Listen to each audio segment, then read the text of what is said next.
సునీత ఇవాళ బీఆర్ఎస్ అధినాయకత్వం అంతా కూడా మేడిగడ్డ చెలో మేడిగడ్డ కార్యక్రమానికి శ్రీకారం చుట్టిన విషయం తెలిసిందే. చెలో మేడిగడ్డ సందర్భంగా వాళ్ళంతా కూడా మేడిగడ్డ బ్యారేజ్ తో పాటుగా అన్నారం బ్యారేజ్ కూడా సందర్శించనున్నారు.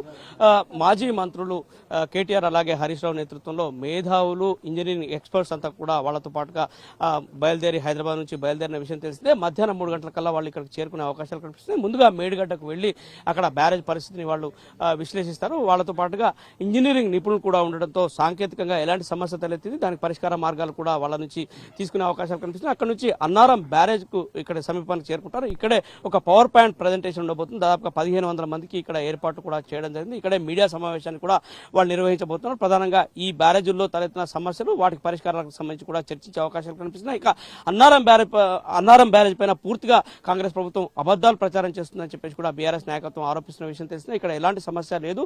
కొద్ది రోజుల క్రితమే గ్రౌటింగ్ కి సంబంధించిన ఎక్స్పర్ట్స్ కూడా వచ్చి ఇక్కడ సీపేజ్ను అరెస్ట్ కూడా చేశారు, దాన్ని కట్టడి కూడా చేశారని చెప్పేసి కూడా ఇంతకుముందే మనకు అన్నారం బ్యారేజ్ సంబంధించిన చీఫ్ ఇంజనీర్ మాట్లాడి తెలియజేసే విషయం తెలిసిందే. ఇందుకు సంబంధించి కాంగ్రెస్ అనవసరంగా రాజకీయం చేస్తుంది, రైతుల ప్రయోజనాలు దెబ్బతీసే విధంగా కాంగ్రెస్ పార్టీ చర్యలు ఉంటున్నాయని చెప్పేసి కూడా బీఆర్ఎస్ నాయకత్వం అంతా కూడా ఆరోపిస్తున్న పరిస్థితి కనిపిస్తున్నాయి. ఈ నేపథ్యంలోనే మనతో పాటుగా మాజీ ఎంపీ ఎమ్మెల్యే సుమన్ గారు ఉన్నారు, మాజీ చీఫ్ విప్ కూడా ఆయన.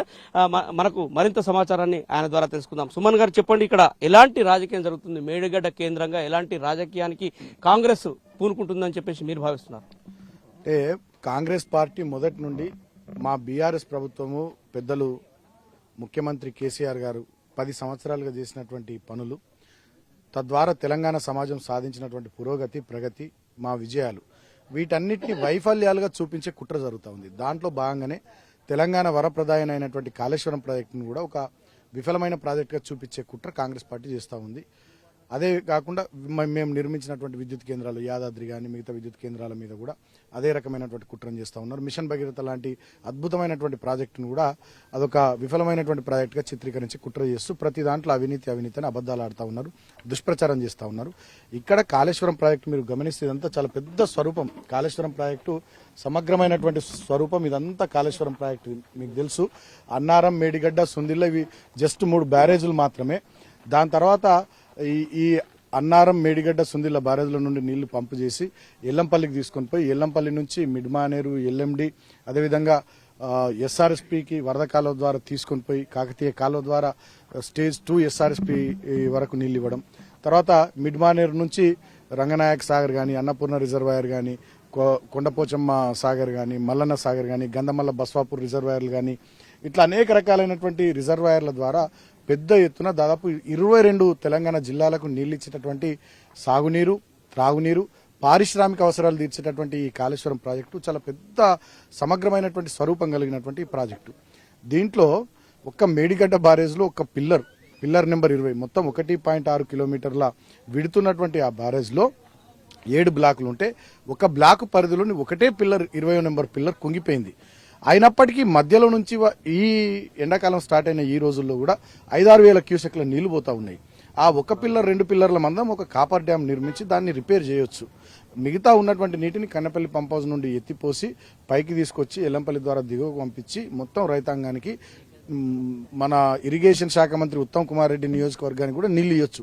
ఇవాళ అక్కడ కూడా పంటలు ఎండిపోతున్నాయని రైతులు ఆందోళన వ్యక్తం చేస్తూ ఉన్నారు. అయినప్పటికీ కూడా ఇవాళ మేడిగడ్డ మొత్తం అక్కడ పంపింగ్ స్టార్ట్ చేయకుండా, నీళ్లు నిల్వ చేయకుండా, ఈ జరిగినటువంటి చిన్న డ్యామేజ్ని రిపేర్ చేయకుండా అక్కడ కుట్ర వేస్తూ ఉన్నారు. ఇక్కడ మనం చూసినట్టయితే ఈ అన్నారం బ్యారేజ్ ఇది ఆఫ్ఘన్స్ వాళ్ళు ఇది చేసిరు, అదేమో ఎల్ఎన్టీ వాళ్ళు చేసిండ్రు. ఇవి 2 పెద్ద సంస్థలు, మన రాష్ట్రానికి సంబంధించిన సంస్థలు కావు, అవి గ్లోబల్ ఆర్గనైజేషన్స్. అన్నారం బ్యారేజ్ కట్టిన ఆఫ్ఘన్స్ వాళ్ళు కానీ, మేడిగడ్డ బ్యారేజ్ కట్టిన ఎల్ఎన్టీ కానీ అవి పెద్ద కంపెనీలు. సో ఇక్కడ కూడా సీపేజ్ వచ్చింది. సీపేజ్ వాళ్ళు బ్యారేజ్ కడుతున్నప్పటి నుంచి వచ్చింది.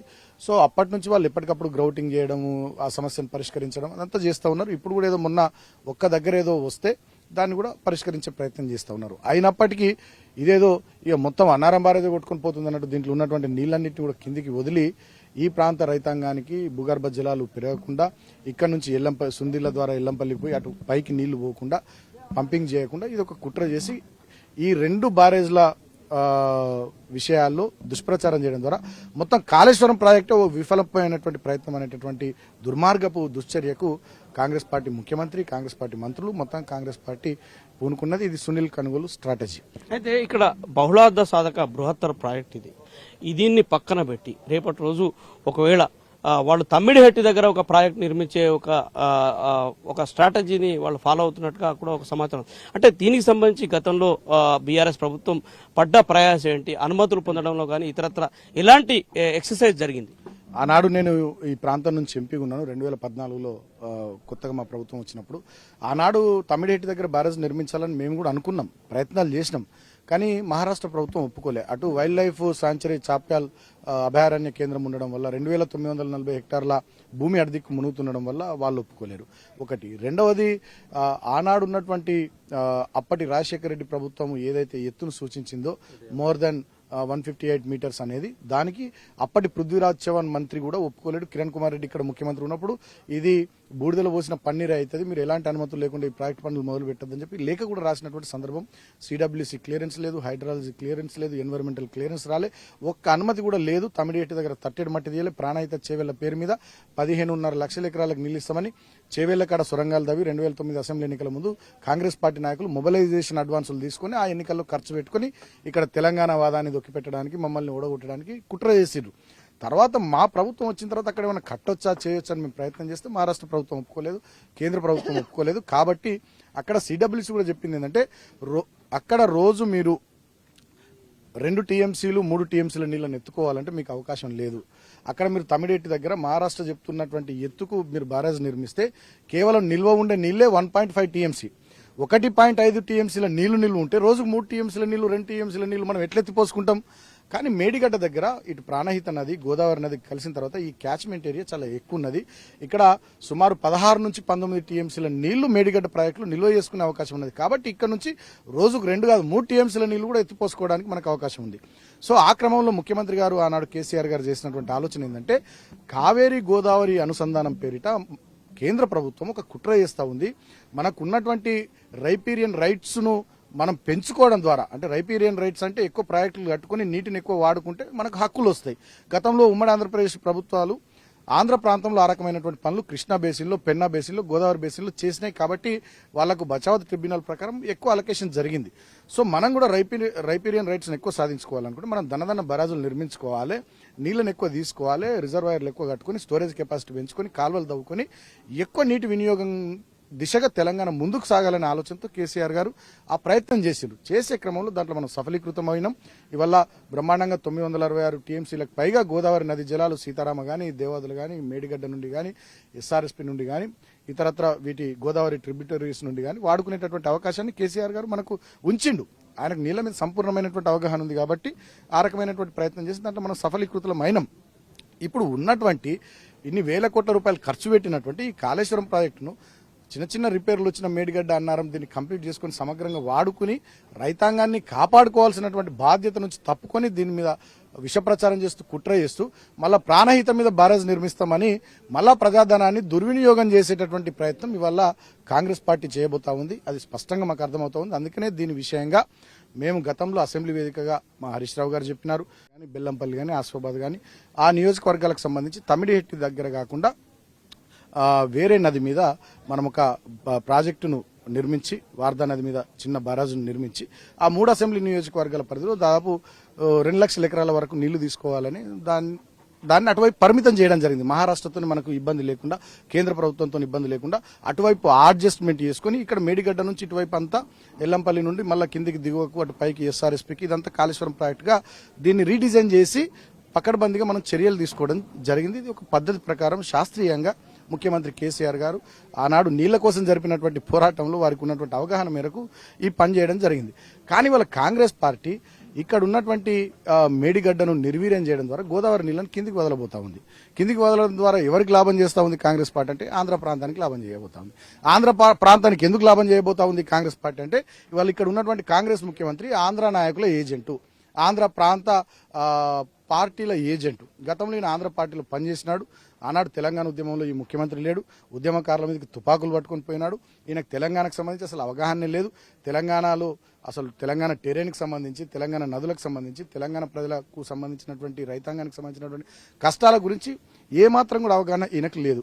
తెలంగాణ ప్రజల దురదృష్టమో ఆయన అదృష్టమో ఆయన ఇవాళ ముఖ్యమంత్రి అయ్యిండు. ఇవాళ మొత్తం తెలంగాణ ప్రజానికాన్ని ఇబ్బందులు పెడతా ఉన్నాడు. ఇవాళ గోదావరి నదిలో సమర్థవంతంగా నీళ్లను వాడుకోవడంలో ఈ కాంగ్రెస్ ప్రభుత్వం ఈ ముఖ్యమంత్రి నాయకత్వంలో విఫలమైతా ఉంది. ఎలాంటి చర్యలు తీసుకుంటే తెలంగాణ రాష్ట్ర రైతాంగానికి అన్యాయం జరగకుండా న్యాయం జరిగే అవకాశాలు ఉన్నాయి ఇప్పుడు ప్రస్తుతం ఉన్న కాంగ్రెస్ ప్రభుత్వం? ఇప్పుడు కాంగ్రెస్ పార్టీ మీద మాకైతే నమ్మకం లేదు, రైతాంగానికి కూడా నమ్మకం లేదు. ఇవాళ మీరు గమనిస్తే చాలా చోట్ల రైతులు కరెంటు సరిగ్గా వస్తలేదని రోడ్లు ఎక్కుతున్నారు, నీళ్లు వస్తలేవని చెప్పి రోడ్లు ఎక్కుతా ఉన్నారు. చెరువులు అడుగంటిపోయిన చెరువులు కూడా నింపే ప్రయత్నం చేయలేదు ఈ కాంగ్రెస్ ప్రభుత్వం. కేసీఆర్ ఉన్నప్పుడు ఎండాకాలం పూట కూడా చెరువులు మత్తాలు దుంకుతుండే, అంత బ్రహ్మాండంగా సాగునీళ్లు ఉంటుండే, మాకు కరెంట్ ఉంటుండే, రైతు బంధు మా ఖాతాల్లో పడుతుండే. ఇవాళ రైతు బంధు ఖాతాల్లో పడలేదు, కరెంటు కష్టాలు వచ్చినాయి, సాగునీళ్ళు వచ్చినాయి, మంచినీళ్ళ కోసం మహిళలు ఇబ్బందులు పడతా ఉన్నారని చెప్పి కాంగ్రెస్ ప్రభుత్వాన్ని దుమ్మెత్తిపోస్తా ఉన్నారు ప్రజలు ఊళ్ళల్లో. సో వీళ్ళకి ఎలాంటి అవగాహన లేదు, ముందు చూపు లేదు. ఎంతసేపటికి బీఆర్ఎస్ పార్టీని బదనాం చేయడం, గత ప్రభుత్వాన్ని బదనాం చేయడమే లక్ష్యంగా ఆ సంకుచితమైనటువంటి మానసిక దృక్పథంతో సునీల్ కనుగోలు స్ట్రాటజీతోని వాళ్ళు ముందుకు పోతా ఉన్నారు. ఏవైతే తెలంగాణ గోదావరి కృష్ణా నదుల్లో ప్రాజెక్టులు కట్టడం ద్వారా విజయాలు సాధించిందో ఆ విజయాలను తక్కువగా వైఫల్యాలుగా అవినీతిగా చూపెట్టేటటువంటి చిల్లర ప్రయత్నాన్ని కూడా కడుతూ ఉన్నారు. నేనేమంటున్నా, ఒక తెలంగాణ బిడ్డగా తెలంగాణ ఉద్యమకారుడిగా రాజకీయాలు మనం ఎన్నికలప్పుడు చేసుకుందాం, కానీ మిగతా సందర్భాల్లో పార్టీలకు అతీతంగా మనం ఈ ప్రాంత రైతాంగానికి, ఈ ప్రాంత ప్రజలకు నీళ్ళు ఇవ్వాలి, మన ప్రాంతంలో ప్రాజెక్టులు కట్టుకోవాలి. గతంలో జూరాల కానీ భీమా, నెట్టెంపాడు, కోయిల్సారి ప్రాజెక్టులు కాంగ్రెస్ మొదలుపెట్టింది. మేము వచ్చిన తర్వాత పూర్తి చేసి, ఇంక్లూడింగ్ కల్వకుర్తి మేము వచ్చిన తర్వాత పూర్తి చేసి నీళ్ళు ఇచ్చినాం. ఇవాళ మేము మొదలుపెట్టిన ప్రాజెక్టులు కాళేశ్వరం కానీ, పాలమూరు రంగారెడ్డి ఎత్తిపోతల పథకం కానీ, ఇతరత్ర ప్రాజెక్టులు అవి పూర్తి చేయాల్సినటువంటి బాధ్యత కాంగ్రెస్ పార్టీ ప్రభుత్వం మీద ఉంది. తెలంగాణ ప్రజల కోణంలో, తెలంగాణ రైతుల కోణంలో, తెలంగాణ ఆత్మతోనే ఆలోచన చేయాల్సినటువంటి బాధ్యత వాళ్ళ మీద ఉంది. కానీ వాళ్ళంతా ఆంధ్ర పార్టీల ఏజెంట్లు, ఆంధ్ర పాలకుల ఏజెంట్లు, తెలంగాణ ఉద్యమంతో సంబంధం లేనటువంటి వాళ్ళు, తెలంగాణ ఉద్యమం నడిచేటప్పుడు ఆంధ్ర నాయకులు అడుగులకు మడుగులు వచ్చినటువంటి వాళ్ళు. కాబట్టి ఇవాళ ఈ రకంగా మా మీద బురద జల్లే ప్రయత్నంలో భాగంగా తెలంగాణ రైతాంగం నోట్లో మట్టి కొట్టే ప్రయత్నం చేస్తూ ఉన్నారు. నేను ఇప్పటికైనా ఈ ప్రభుత్వాన్ని టీన్యూస్ ద్వారా డిమాండ్ చేస్తూ ఉన్నా, కృష్ణానదీ జలాలకు సంబంధించి న్యాయంగా మనకు దక్కాల్సిన వాటా గురించి ప్రభుత్వం పోరాటం చేయాలి. పాలమూరు రంగారెడ్డి ఎత్తిపోతల పథకం పనులు దాదాపు 90% మేము పూర్తి చేసినాం, 10-15% పనులు మిగులుంటే మీరు దాన్ని పూర్తి చేయాలి. అదేవిధంగా ప్రాజెక్టులు కేఆర్ఎంబీకి అప్పజెప్పొద్దు, అవి మన కంట్రోల్లో పెట్టుకోవాలి. మీ చేతకానితనం వల్ల ఇవాళ సిఆర్పీఎఫ్ వచ్చి నార్జున్ సార్ ప్రాజెక్టు మీద ఉన్నది. నార్జున్ సార్ ఎడమ కాలువకు నీళ్లు లేవు, నార్జున్ సార్ కుడి కాలువకు నినాక మొన్న 3 టీఎంసీల నీళ్లు వదలడం అంటే మీ చేతకానితనం, మీ అసమర్థత అర్థమవుతుంది. అట్లనే గోదావరి నదీ జలాల విషయంలో కూడా ఇవాళ ఖచ్చితంగా సమ్మక్క బ్యారేజ్ని పూర్తి చేయాలి, సీతారామసాగర్ ప్రాజెక్టును పూర్తి చేయాలి, మేడిగడ్డ ప్రాజెక్టులో వచ్చిన చిన్న పిల్లర్ కుంగినటువంటి సంఘటన దాన్ని రిపేర్ చేయాలి, దాంట్లో నీటి నిల్వ చేసి పంపింగ్ స్టార్ట్ చేసి, అన్నారంలో కూడా చిన్న చిన్న సమస్యలు ఏమైనా ఉంటే వాటిని తొలగించి డెఫినెట్గా ఈ ప్రాంతంలో సస్యశ్యామలంగా రైతాంగం ఉండేటట్టుగా, పంటలు పండేటట్టుగా ఈ ప్రజానీకానికి నిలిచే ప్రయత్నాలు చేయాలి. ఇంకో విషయం కూడా నేను చెప్తా ఉన్నా, కాంగ్రెస్ పార్టీ గతంలో చాలా ప్రాజెక్టులు కట్టింది. గడం మీద వాళ్ళే కట్టారు కదా, అదేవిధంగా నార్జున్ సార్ వాళ్ళే కదా, పాలెం వాగు వాళ్ళే కదా, కౌలాస్నాల ప్రాజెక్టు వాళ్ళే కదా, ఇట్లా ఎన్నో ప్రాజెక్టులలో కూడా గతంలో సమస్యలు వచ్చినాయి. అవన్నీ మళ్ళీ రెక్టిఫై చేసుకుంటూ ముందుకు పోయినాం. ఇవాళ ప్రపంచవ్యాప్తంగా 3000 ప్రాజెక్టులలో ఈ 100 ఏళ్లలో సమస్యలు వచ్చినాయి. ప్రపంచవ్యాప్తంగా 3000 ప్రాజెక్టులలో సమస్యలు వచ్చినాయి. వాటిని మళ్ళీ రిపేర్ చేసుకుంటూ, రెస్టోర్ చేసుకుంటూ, డ్యామేజ్ను అరికడుతూ పోయినాం. ఇదే ఉమ్మడి ఆంధ్రప్రదేశ్ రాష్ట్రంలో 26 సందర్భాల నుంచి 30 సందర్భాల్లో ప్రాజెక్టులలో ఇటువంటివి జరిగినాయి. మళ్ళీ వాటన్నిటిని సెట్ చేసుకుంటూ పోయినాయి ప్రభుత్వాలు. అదేవిధంగా భారతదేశంలో ఒక 260 నుంచి 320 వరకు ఇటువంటివి జరిగినాయి. ముచ్చు డ్యామ్ అనేది ఉంటుంది గుజరాత్లో 1979, మొత్తం కొట్టుకొని పోతే 2000 మంది చనిపోయారు. సో అటువంటి సంఘటనలు చాలా జరిగినాయి. ఎక్కడన్నా అనుకోని సంఘటనలు జరిగినప్పుడు దాన్ని సెట్ చేసుకోవడానికి O&M డిపార్ట్మెంట్ ఉంటుంది, ఇరిగేషన్ డిపార్ట్మెంట్లో. O&M అంటే ఆపరేషన్ అండ్ మెయింటెనెన్స్. ఇటువంటి ఏమైనా చిన్న చితక సమస్యలు వచ్చినప్పుడే దాన్ని సెట్ చేసుకుని నడిపించుకొని ముందుకు పోవడానికి O&M. అంటే పాలకులు ఏమైనా తాత్సారం వహిస్తున్నారని అనిపిస్తుంది. ఎందుకంటే నేషనల్ డ్యామ్ సేఫ్టీ అథారిటీ వాళ్ళు ఒక నివేదిక ఇవ్వాలి, వాళ్ళు ఆదేశించాలని కూడా ఒకటి ప్రభుత్వ వర్గాలు చెప్తున్న పరిస్థితి కనిపిస్తుంది. ఆలస్యం అవుతుంది ఏమన్నా మేడిగడ్డను రిస్టోర్ చేయడంలో? అంటే మొన్న ఎన్నికల సందర్భంలో మేడిగడ్డ దగ్గర కొంచెం ఒక పిల్లర్ కుంగిపోవడాన్ని అడ్వాంటేజ్ గా తీసుకుని కాంగ్రెస్ పార్టీ మొత్తం కాళేశ్వరం ప్రాజెక్టు కొట్టుకొని పోతుందని దుష్ప్రచారం చేసి ఎన్నికల్లో లబ్ధి పొందే ప్రయత్నం చేస్తున్నారు. ఎట్ ద సేమ్ టైం కేంద్రంలో అధికారంలో ఉన్నటువంటి బీజేపీ పార్టీ కూడా దన్న నిపుణులు ఏదో పంపించి వాళ్ళు కిందికి దిగలే, చూడలే, చెయ్యలే, ఏదో మేడిగడ్డ డ్యామ్కి ఏదో జరిగిపోయింది బారేజ్కి అని చెప్పి వాళ్ళు ఒక తప్పుడు నివేదిక ఇవ్వడం ద్వారా ఎన్నికల సందర్భంలో బీఆర్ఎస్ పార్టీ విజయావకాశాలను దెబ్బగొట్టే కుట్ర భారతీయ జనతా పార్టీ కేంద్రంలో ఉన్నటువంటి ప్రభుత్వం చేసింది. సో ఇప్పుడు దాన్ని ఏ రకంగా కప్పిపుచ్చుకోవాలి, ఏ రకంగా కప్పిపుచ్చుకునేటటువంటి పరిస్థితి ఉండాలి అనేటటువంటి ఆలోచనలు వాళ్ళు ఇప్పుడు ఏం చేస్తూ ఉన్నారు.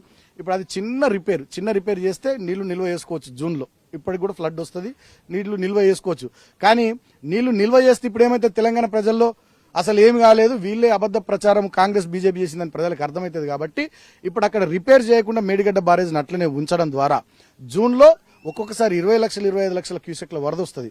ఆ వరద వచ్చినట్టయితే ఆ పిల్లర్ కుంగిపోయిన పిల్లర్తో పాటు వరద ఎక్కువ రావడం వల్ల మిగతా పిల్లర్లు కుంగిపోతాయి.